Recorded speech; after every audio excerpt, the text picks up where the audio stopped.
Hello everyone, welcome to my channel. आज हम 21 सितंबर की करंट अफेयर्स डिस्कस करेंगे, जिसमें हमारा फर्स्ट टॉपिक है बांस दिवस कब मनाया जाता है, जो कि 18 सितंबर को मनाया जाता है। ठीक है, 2020 की जो थीम है वो है बैम्बूज नाउ। ठीक है, ये इसकी थीम है। वर्ष 2009 से इसको मनाया जा रहा है और बैंकॉक में यानी कि थाईलैंड में 8वीं विश्व बांस कांग्रेस में विश्व बांस संगठन ने आधिकारिक रूप से इस दिवस को मनाने की घोषणा की थी। बांस को एक घास की श्रेणी में शामिल किया जाता है और इसके आर्थिक महत्व के कारण इसको क्या कहा जाता है, ग्रीन गोल्ड की संज्ञा प्रदान की जाती है। नेक्स्ट है, हाल ही में ब्लू फ्लैग प्रमाणन के लिए भारत के कितने तटों की सिफारिश की गई है? तो 8 तटों की सिफारिश की गई है। कौन से हैं ये 8 तट? ये हैं आपका जो गुजरात में शिवराजपुर है, दमन एवं दीव में घोगला और कर्नाटक में कासरकोड एवं पुदबिद्री। ठीक है, पदुबिद्री। केरल में कप्पड़ है, आंध्र प्रदेश में ऋषिकोंडा है और ओडिशा में गोल्डन और अंडमान एवं निकोबार द्वीप समूह में राधानगर शामिल हैं। ठीक है, ब्लू फ्लैगशिप प्रमाणन विश्व स्तर पर मान्यता प्राप्त इको लेबल है, जो एक अंतर्राष्ट्रीय agency foundation for environment education Denmark द्वारा प्रदान किया जाता है इसको।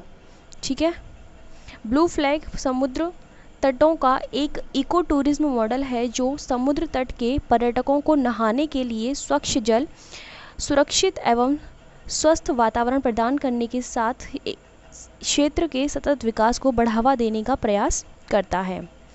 नेक्स्ट है, हाल ही में कौन किराए के साथ एक अतिरिक्त यूज़र शुल्क अधिरोपित करने का विचार कर रही है?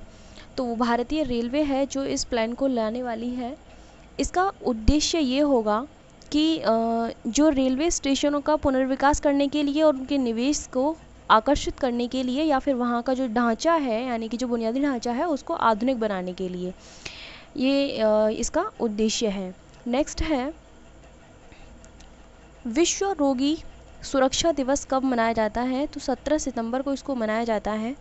ठीक है, पहला जो मनाया गया था वो 2019 में मनाया गया था। 2020 की जो थीम है वो है सुरक्षित स्वास्थ्य कार्यकर्ता, सुरक्षित रोगी यानी कि safe health workers and safe patient. Next है, हाल ही में भारत और पाकिस्तान के बीच लागू की गई सिंधु जल संधि को कितने वर्ष पूरे हो गए हैं? तो 60 वर्ष पूरे हो गए हैं, जो कि 1960 में ये समझौता हुआ था। 19 सितंबर को ही हुआ था। 19 सितंबर 1960 को विश्व बैंक की मध्यस्थता के माध्यम से भारत और पाकिस्तान के बीच कराची में सिंधु जल समझौते पर हस्ताक्षर किए गए थे। इस समझौते के तहत सिंधु नदी तंत्र की 3 पूर्वी नदियों यानी कि रावी, सतलज और ब्यास के जल पर भारत को पूरा अधिकार दिया गया है, जबकि 3 पश्चिमी नदियों यानी कि झेलम, चिनाब और सिंधु, क्योंकि ऊपर से जो सीक्वेंस स्टार्ट होता है सिंधु, झेलम, चिनाब, रावी, व्यास, सतलज, तो पूर्वी नदियाँ ये हो गई और पश्चिमी नदियाँ ऊपर वाली हो गई।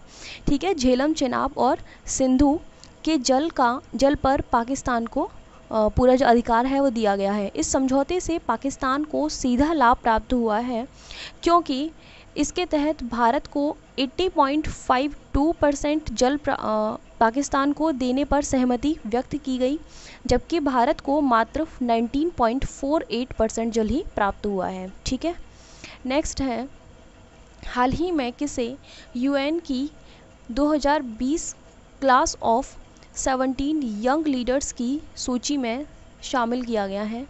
तो उदित सिंघल को इसमें शामिल किया गया है। ठीक है, उन्हें 2020 के युवा लीडर्स की सूची में रखा गया है, जो सतत विकास लक्ष्यों को प्रोत्साहित करेंगे, यानी कि एसडीजी गोल्स जो है हमारे एसडीजी जो है उनको प्रोत्साहित करेंगे।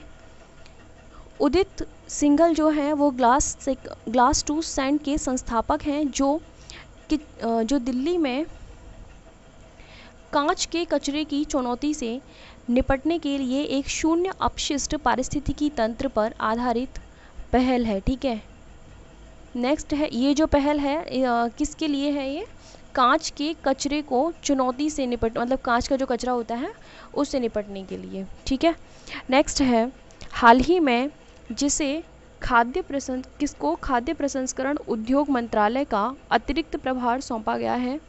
नरेंद्र सिंह तोमर को इसको सौंपा गया है। ठीक है, खाद्य प्रसंस्करण उद्योग मंत्रालय का अतिरिक्त प्रभार सौंपा गया है इनको। और ये है कौन? अतिरिक्त प्रभार इन द सेंस कि इनके पास पहले से ही कोई कार्य है, तो वो है कि कृषि मंत्री हैं। ठीक है, उन्हें ये अतिरिक्त प्रभार हाल ही में केंद्रीय मंत्रिपरिषद से हरसिमरत कौर बादल का इस्तीफा देने के बाद सौंपा गया है। इसको मैंने अपनी लास्ट वीडियो में इसको बताया था कि जो फार्म बिल आया है 2020, तो उसके विरोध में इन्होंने जो हरसिमरत कौर बादल हैं, इन्होंने इस्तीफा दे दिया है। तो इस वजह से उनकी जगह पर अतिरिक्त कार्यप्रभार किसको दिया गया है? नरेंद्र सिंह तोमर को, जो कि पहले से कृषि मंत्री हैं। नेक्स्ट है, हाल ही में आयोजित ब्रिक्स राष्ट्रीय सुरक्षा सलाहकारों की 10वीं बैठक की अध्यक्षता किसने की है? रूस ने इसकी अध्यक्षता की है। ठीक है, और इसको वर्चुअली आयोजित किया गया है। इस बैठक में भारत के राष्ट्रीय सुरक्षा सलाहकार अजीत डोभाल ने इंडिया को रिप्रेजेंट किया है वहाँ पे। ठीक है, मतलब कि भारत का प्रतिनिधित्व अजीत डोभाल ने किया है, जो कि राष्ट्रीय सुरक्षा सलाहकार हैं। इस बैठक में वैश्विक, क्षेत्रीय और राष्ट्रीय सुरक्षा के लिए चुनौतियाँ और क्या खतरे हैं, या फिर उनसे किस तरीके से निजात पाई जा सकती है, इस पर डिस्कशन होता है। इस पर जो चर्चाएं होती हैं उसमें बैठक में ब्रिक्स की शुरुआत कब हुई थी? 2001 में हुई थी, जब ब्रिटिश अर्थशास्त्री जिनका नाम है जिम ओ नील ने ब्राज़ील, रूस, भारत और चीन की उभरती अर्थव्यवस्थाओं के लिए ब्रिक्स शब्द का प्रयोग किया था, यानी कि BRIC, जिसकी फुल फॉर्म यहाँ से पता चल रही है, B for Brazil, R for Russia and India and चीन। ठीक है, दिसंबर 2010 में इसमें साउथ अफ्रीका को भी शामिल कर लिया गया था। इसके बाद इसको ब्रिक्स बोला गया, यानी कि BRICS। ओके, और तब से इसे ब्रिक्स बोला जा रहा है। ध्यान देने वाली बात यह है कि यह कोई अंतर सरकारी संगठन नहीं है। तो आज के लिए सिर्फ इतना ही है। Thank you so much for watching my video. और इसकी PDF डाउनलोड करने के लिए आप लोगों को डिस्क्रिप्शन बॉक्स में साइट का लिंक मिल जाएगा, जहाँ से आप लोग PDF डाउनलोड कर सकते हो। Okay, thank you.